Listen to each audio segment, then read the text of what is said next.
Gerai, šiek tiek parodysiu, ką daryti, jeigu GPS imtuvas nematuoja. Dabar turime per GPS ikoną apačioje, galime įeiti ir pamatyti, koks yra mūsų tikslumas. Dabar aišku, šiuo metu yra prisijungę RTK Fix, Extra Save'as įjungtas, tai irgi svarbus jungiklis, kad nebūtų kažkokių matavimų nušutimų. Ką matome toliau, tai matome palydovų sistemas ir kiek palydovų iš kiekvienos sistemos matome ir kiek jų naudojame. Tai pirmas skaičius rodo, kiek mes jų naudojame, o antras, kiek jų matome.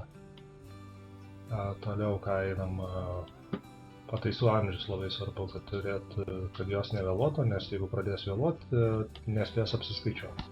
Ir čia matome Trip serveris, tai yra Lietuvos valstybinis tinklas, kuris dažnai naudojamas ten, kur ir neturime savo bazinės stoties. Dabar jeigu mums ant kažkurio profilio nematuoja, mes galime pasikeisti profilį. Einame į nustatymus, apačioje, bet turi visą laiką krumbliaratį, nustatymai, tada viršui GPS TPS ir turime čia jau iš anksčiau padarytus profilius, ant kurių galime mes paspausti. Ir juos paspaudus dabartinis nusisiūs viso informaciją į GPS anteną ir GPS antena pradės gauti pataisas iš kito serverio. Tai dabar prisijungę prie savo serverio, vėl galim grįžti į kitą langą, kuriame matome visą informaciją, kokia kokybė yra mūsų tikslumo.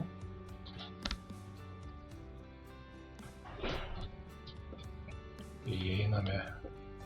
Būna kartais, kad iš pirmo kartą prie antenos neprisijungia, bet vėl dar kartą paspaudus prie jos prisijungta prie imtuvo, matome koks imtuvas.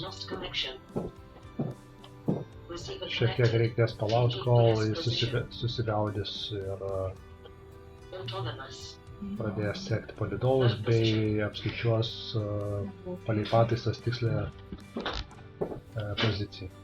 Dabar matome, kad yra flautas. Flautas tai yra netiksli pozicija.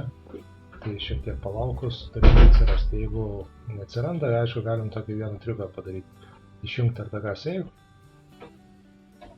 Jis tada pasigaus RTK Fixą ir paskui vėl įjungsim Extra Save.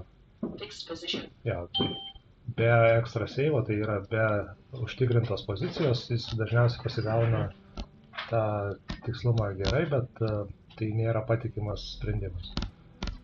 Įjungus atgal Extra Save, vėl užtruks kažkiek, kol jis atsiskaičios savo poziciją, bet jau bus patikima pozicija. Kadangi pas mus referencinis tinklas palaiko visas palydovinės sistemas, tai visą laiką galima matyti, kad tų palydovų būna naudojama daugiau. Tai ko neturim ant valstybinio tinklo, tai neturim beidų palydovų. Tai jeigu visą laiką įėjus į Lietuvos tinklą, matysit, kad beidų palydovų beveik nemato. Tai būna vienas kitas.